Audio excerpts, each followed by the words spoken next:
Okay, just telling you about today's forex adventure. I don't know whether it's going to work out or not. You never can tell. So essentially, I've got a couple of different opportunities. At the moment, I'm trying to trade the news, which means that there's going to be a news event coming out at 1:30 my time, which is, I don't know, like 8:30 in the morning, like East Coast time. I'm not sure. I can't remember. I've got it written down somewhere. I'll just stop being lazy and I'll show you the economic calendar. There you go.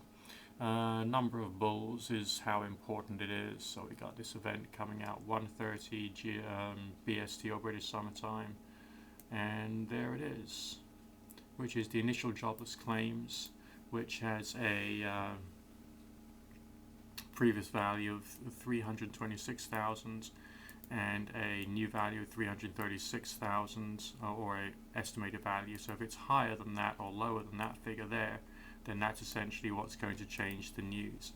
Its currency is going to affect is USD. I'm bidding on the GBP USD currency pair. So if it's good for the US dollar, it will lower the value of the currency pair. If it's bad for the US dollar, it will raise the value of the currency pair. I don't know which way it's going to go. I don't think most people do. So what I've done is I've got two trades, one of them down here and one of them up there. Okay? There's a stop loss activated there and a stop loss activated there. So essentially, if the value goes up, goes through the place where I'm starting the trade, then if it goes down again, the trade will be cancelled there, which is about 20 pips below where the trade starts. Okay, so that's my risk. My reward is 3 times, about 65 pips up to there. Okay, here if it goes down and it goes through the point whereby the trade is activated, this is a short sell, that's a long sell, or sorry, long trade, short trade, or whatever phraseology you want to use. Again, the same thing, about 20 pip risk with a possible 60 pip reward.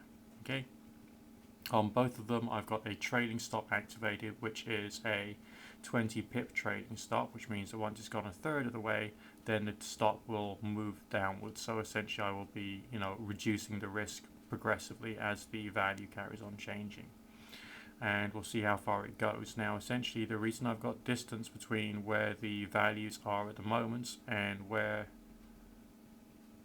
the trades are started is in case we get a fake out, namely a large movement, which is not necessarily indicative of the news affecting the actual final thing. Time now, according to my computer's clock, is 1:26, so we got 4 minutes until the off when everything changes. Now with the MetaTrader 4 trading platform, you can put your mouse on the right hand side and you can scroll up and scroll down, and that sort of blows up or shrinks the chart. Now I've got it compressed when I was putting the figures out, because essentially I don't want to react to sudden movements. There's been a lot of volatility here, as you can see.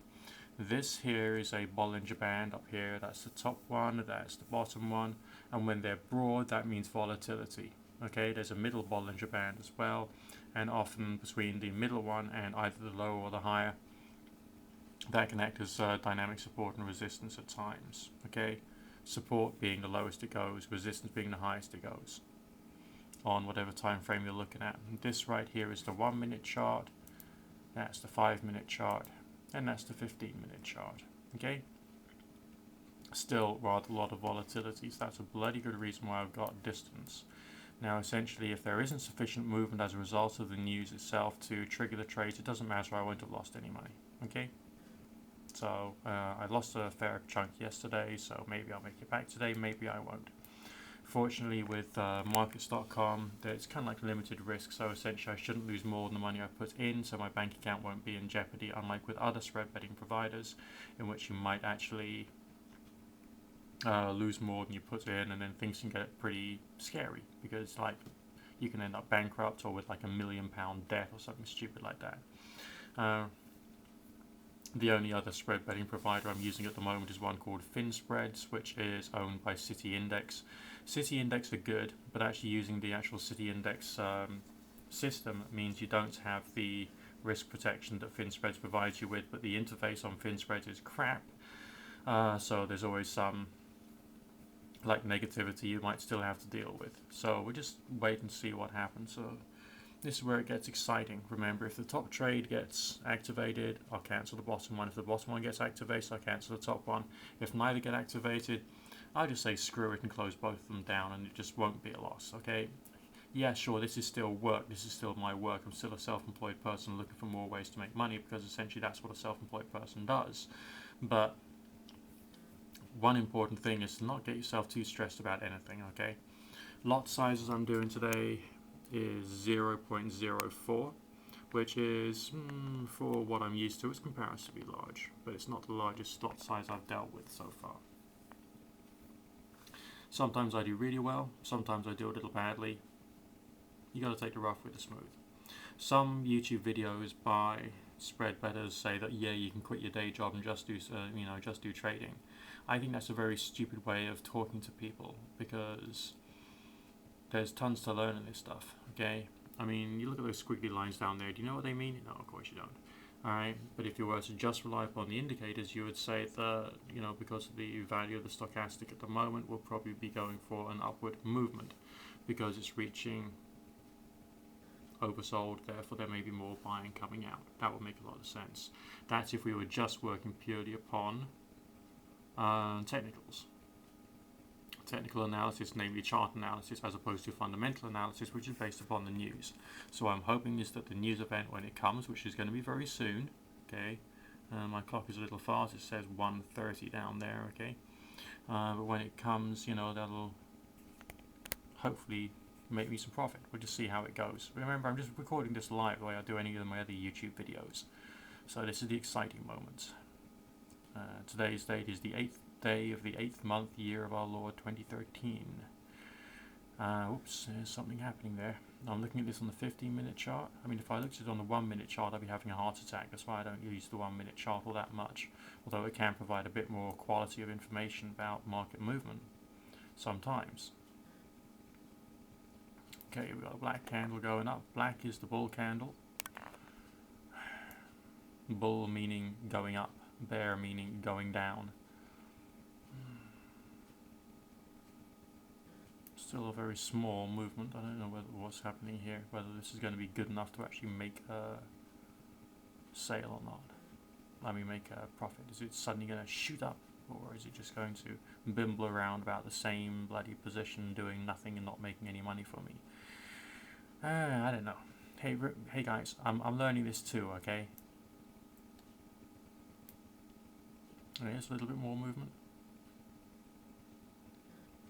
Not much. Just for kicks and all the rest of it. We'll go into the 1-minute chart and see what's happening there. A slight movement there, but nothing serious. Now we've actually on the 1-minute chart got the beginning of a bear candle, namely going down. So far this news event has not actually been all that significant, but the reaction of the market could go any way whatsoever. Times like this, I like to go back to the economic calendar and see what the results of the news were. So I just quickly press return, refresh the page, and see what happens. Because it can be delayed by a minute or two on this thing, but on the other hand it might not. Where were we? Initial jobless claims, plus, or in green, 333,000, which means less, so essentially that's good for the USD. If it's good for the USD, then essentially we should be seeing a downward movement, but it's not a significant movement, so the market's not saying, hey, this is like massive.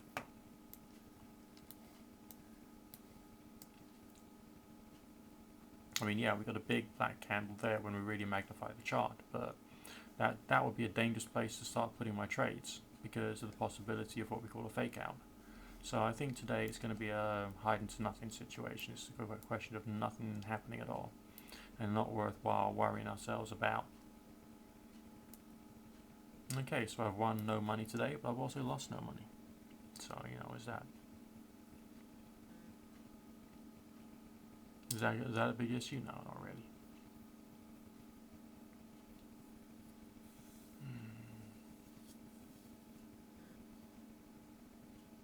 I could just leave my trades out for a little while longer and just see what happens.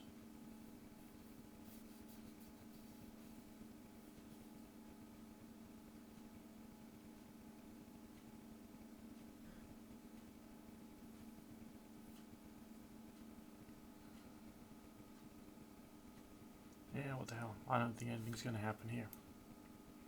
So this is a really, really boring situation. Whenever I'm doing trading, I think about a time limit, okay? Because like anything can happen, there can be so much variability. Something really good could happen, something really bad could happen, and it's not going to leave a trade out all that long. So screw it. I'm going to close these ones down, and that'll be it for today, or at least for now. I might go and do some more trading this evening when I'm looking more at technicals rather than fundamentals, because the news isn't going to be all that strong later on today. Speak to you in a while.